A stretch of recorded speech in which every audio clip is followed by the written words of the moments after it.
అందరికీ నమస్కారం. ఈరోజు ఇరాన్ అలాగే ఇజ్రాయెల్ అండ్ అమెరికా మధ్య జరుగుతున్నటువంటి యుద్ధం నేపథ్యంలో అనేక దేశాల్లో ఇవాళ ఫ్యూయల్ డీజిల్ కానీ పెట్రోల్ కానీ ఈ యొక్క ఇంధనం ధరలు భారీగా పెరుగుతున్నటువంటి సంగతి అందరం కూడా చూస్తూ ఉన్నాం. దాదాపు సౌత్ ఏషియన్ కంట్రీస్లో 30 నుంచి 50% వరకు కూడా ఇవాళ ధరలు పెరిగాయి. ఇటువంటి నేపథ్యంలో అంటే ఈ యొక్క నెల రోజుల్లోనే చూస్తే బ్యారెల్ ఒక ముడి చమురు యొక్క ధర $70 నుంచి $122 వరకు పెరిగినటువంటి సందర్భం.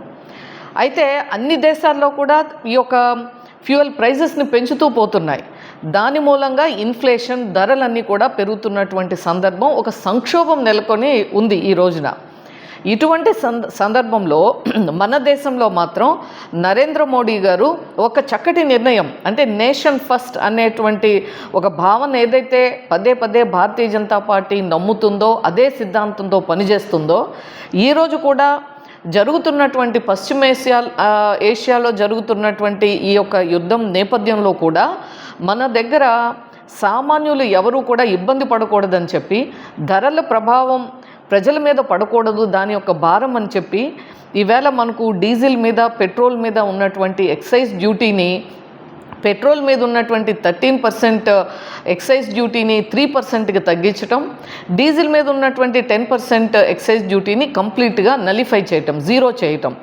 దీని మూలంగా ఏదైతే ఈ యొక్క 10% గతంలో ఉన్నటువంటి ఈ యొక్క ట్యాక్స్ని ఎక్సైజ్ డ్యూటీని తీసేయటం మూలంగా మనకి ఇవాళ పెట్రోల్ కానీ డీజిల్ కానీ ధరల్లో ఎటువంటి పెరుగుదల లేకపోవటం మూలంగా దాని యొక్క ఇంపాక్ట్, మామూలుగా మనకు తెలుసు పెట్రోల్ డీజిల్ ధరలు పెరిగినప్పుడు ఎప్పుడు కూడా ప్రతిదీ మనం తినేటువంటి ప్రతి దాని మీద, పప్పు ఉప్పు కూరగాయలు నిత్యావసర వస్తువులు ప్రతి ఐటెం మీద కూడా ఇదంతా కూడా ఫ్యూయల్ డిపెండెంట్, మనకి ఈ యొక్క లాజిస్టిక్స్ అన్నిటి మీద కూడా దాని యొక్క ఇంపాక్ట్ ఉంటుంది. కాబట్టి దాని యొక్క ప్రభావం సామాన్యుడి మీద, ప్రతి ఒక్కరి మీద కూడా పడేటువంటి సందర్భం.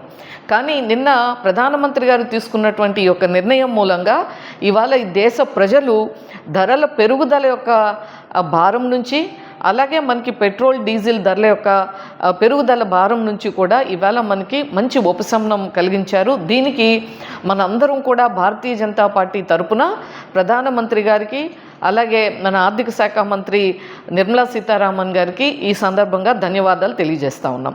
గతంలో కూడా చూసాం, ఈ సంవత్సరం అది నేపథ్యం వేరైనప్పటికీ దసరా సందర్భంలోనే GST 2 రిఫార్మ్స్ మూలంగా ధరలు తగ్గాయి. అసలు భారతదేశ చరిత్రలోనే స్వతంత్రం వచ్చిన తర్వాత ధరలు తగ్గటం అనేటువంటిది మొన్న దసరా సమయంలో చూసాం.